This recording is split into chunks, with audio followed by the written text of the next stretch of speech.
High five.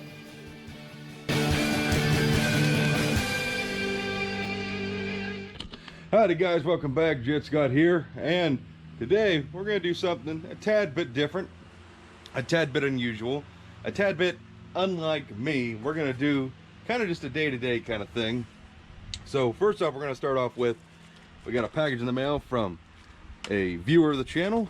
We're going to open, and I'm going to show you an intake I recently bought, and I'm going to be selling to a friend, and he wants me to do a modification to it. And I just got new argon gas for the TIG welder, so we'll be welding that into here, along with a carburetor we're also going to be doing for a viewer of the channel and a friend of mine.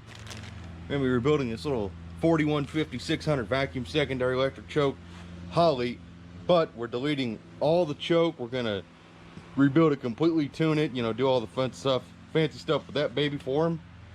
So that's what we're going to do, and we're going to start off with this package from Jimmy Ingles. And we're going to open this thing expertly. He said he watched my tool video and my vintage tool collection, which is also my toolbox. And he wanted to send me this out of his toolbox. And I can't open this because, damn, this thing's packed up really good.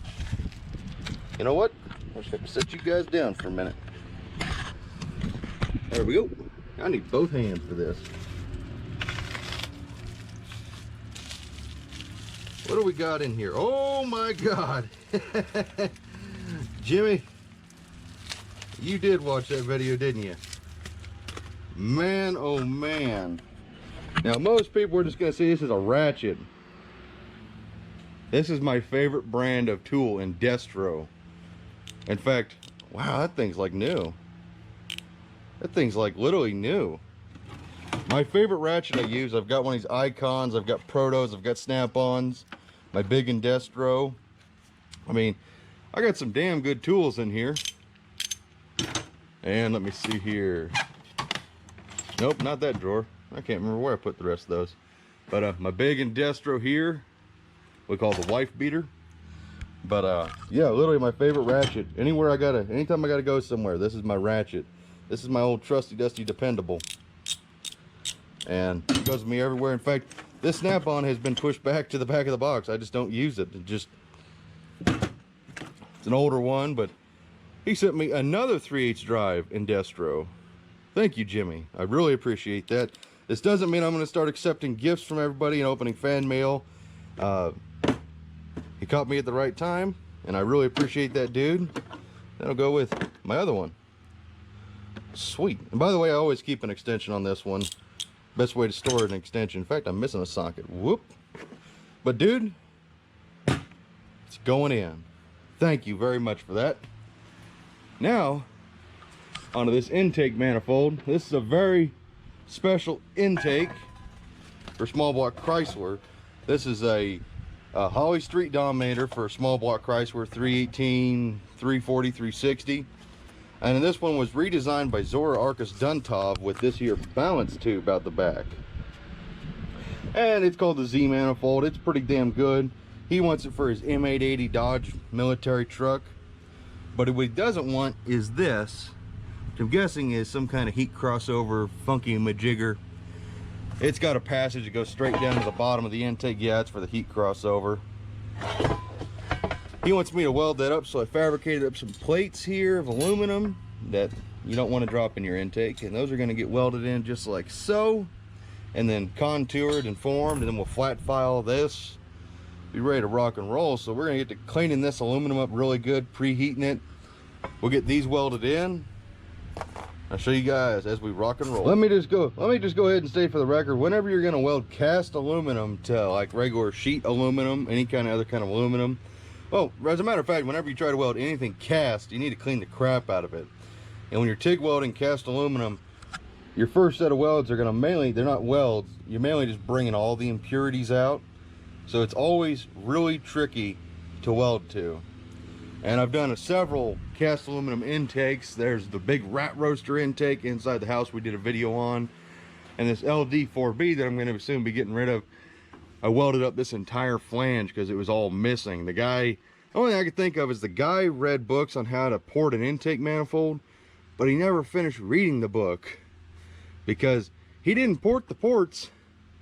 He ported here, the plenum, took it all out. This was literally a knife edge here, and just a hot mess of an intake. But we fixed it. It's flat, and there's more space here for a carburetor to go to. It's still not what it should be or what it was like, but I would run it.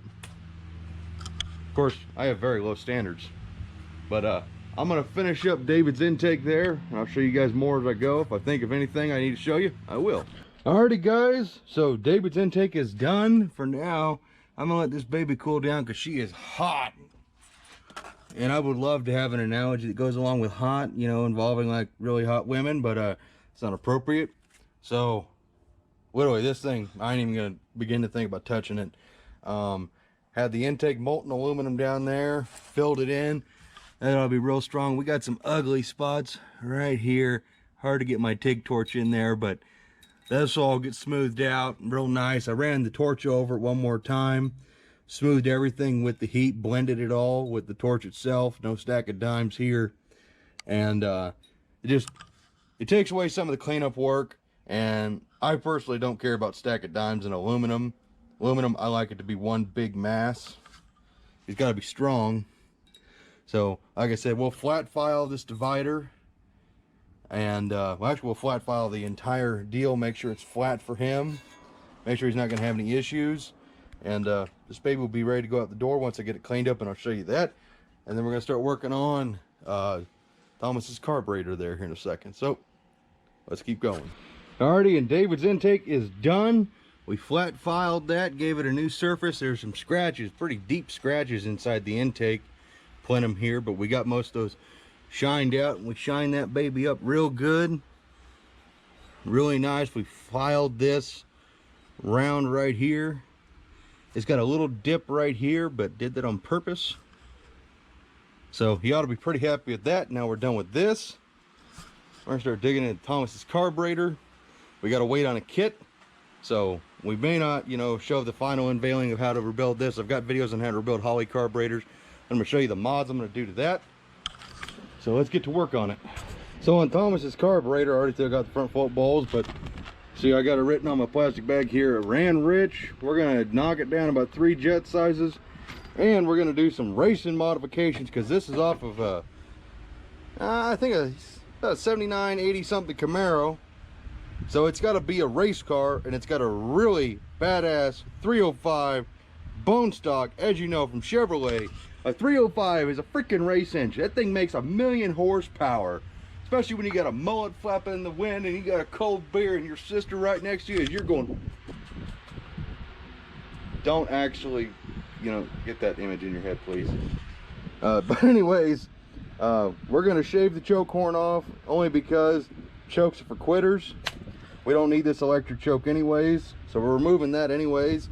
And instead of just removing this plate, we're gonna actually take the whole choke horn off, just because it's something I enjoy doing. I hate these carburetors though. As far as a Holley goes, this is about the biggest piece of crap, and I let them know that. This fuel transfer tube, and God, that one's nicked. I barely get these things to seal up good, but we're gonna make this thing really nice for his buddy. I think it's for his buddy for that Camaro. But that's basically what we're gonna do. It's just gonna be a pretty straightforward rebuild, but we're gonna make it look all hot, racy crap and whatnot. And I just really enjoy cutting choke horns off. There's just something about it. It's very therapeutic, shall I say. So just wanted to give you guys a premise of why we're taking this Holley carburetor apart. So I'm gonna get her tore apart, and when I get ready to cut this off, I'll show you how I do it. Alrighty, so the carburetor's apart now. As far as I like to take it, I never mess with these vacuum diaphragms unless they're not working. This one's working fine, so just leave that alone. Had to clean up a bunch of gaskets, and I can tell this carburetor's been soaked and rebuilt before. Someone did the cardinal sin of Holley's and left it in carb cleaner for way too long. That's why it's got this ugly gray color. The carb cleaner, even new stuff, will destroy the zinc dichromate finish. At first thought it was just old, but no, someone's been in this before because it had black gaskets on it, and Holley don't use those in this era. But I found your problem, Thomas, with your richness the power valve was freaking loose. They didn't even tighten it. Wow. What number is this? Don't even have a number on it. Wait. Nope, I can't read those numbers. So this was obviously some kind of cheap Chinese kit or parts store kit. Let's test the power valve. Show you how we test power valves. Yeah, a little life in it, not much. So yeah, that's why your carburetor was running extremely rich. And that might have been the right gasket. So we're getting her tore apart. And here in a bit, we're gonna get to cutting that dang ugly thing off. By the way, Thomas, still, shame on you for running it when these look like this. Shame, dude. It's so freaking dirty. I'm surprised that little 305 ran. She must have been down at least 40 million horsepower from like 80 million horsepower. So, you know, 305, badass race engine, of course, in a Chevy Camaro. You don't get no faster. So, let's get the rest apart and start chopping. So, before you freak out, this is loosely clamped. You never want to tighten a steel vise on this crap that Holly makes your carburetors out of. So you may be asking, how does Jed cut his carburetor horns off? With a hacksaw. That's like how I cut my lug nuts in half. And just about everything else. I've tried air saws, cut off wheels, and honestly the best cut is with old trusty dusty hacksaw here. Don't know what blade's on here, but it's freaking awesome. It does a good job. Made in USA. Hacksaw actually is. This might have been, I don't know where this came from, but been hanging in the garage forever, but I've been using this thing like no other recently. So we're already pretty far into the carburetor. We got file work obviously to do. This will all get blended inside and everything, so I'm gonna get this baby cut off. Just wanted to show you how I do that. Alrighty, so there's the very, very rough cut. I figured I'm gonna show you every process of this. I mean, it comes out very rough. About in this cut area, you pretty much got to chisel it out unless you want to start cutting into everything else. Yeah, you can see the massive overhang here, but when we get done, this is gonna look really, really nice. We're gonna contour this in like an HP carburetor. We're gonna go to town on this baby. Not the first one I've done like this. The last one did really good on the car we put it on, so we're gonna make this thing look sweet.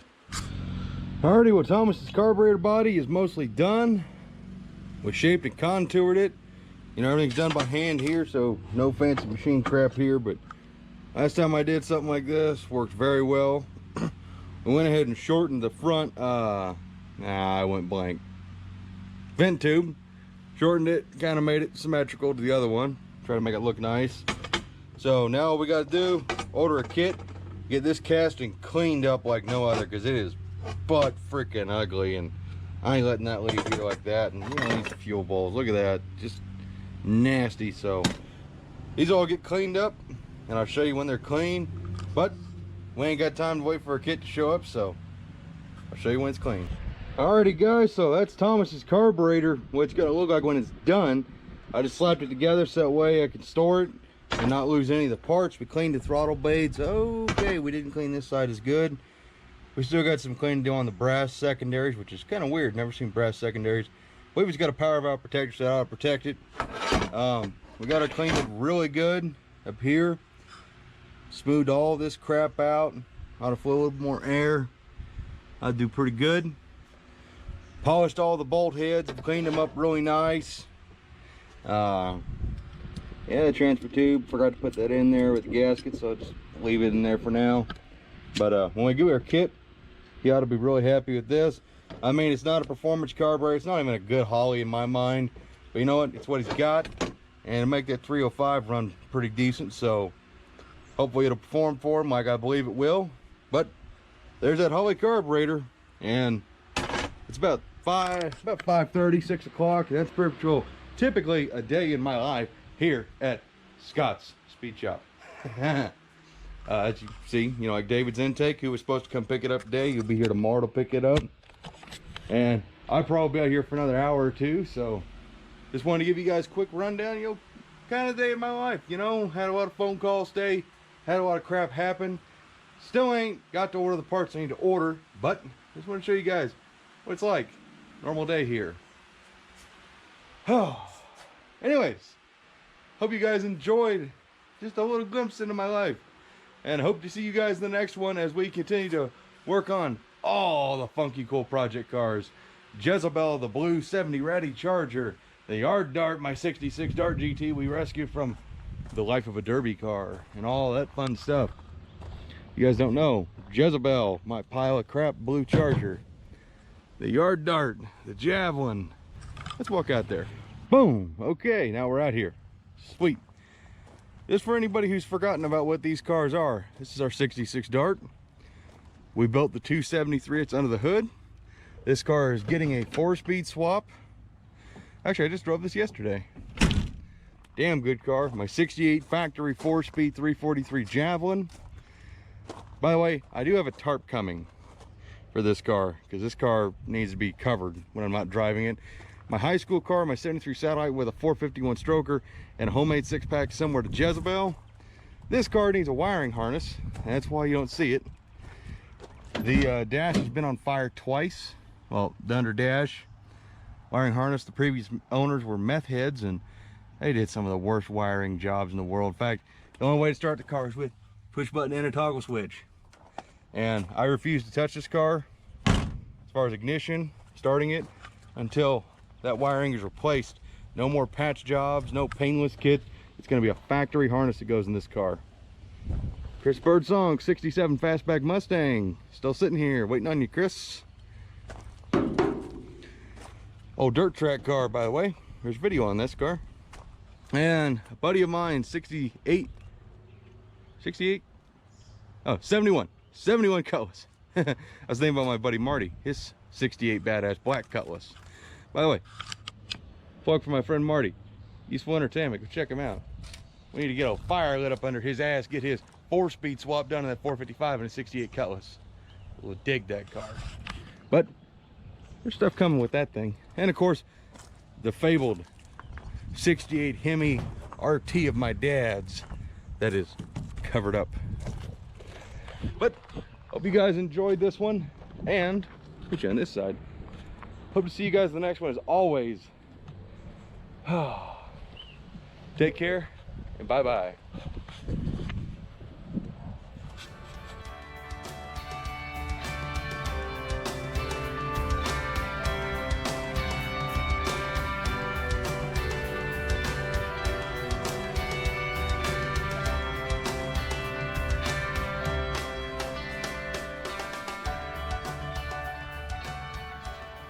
Bye-bye.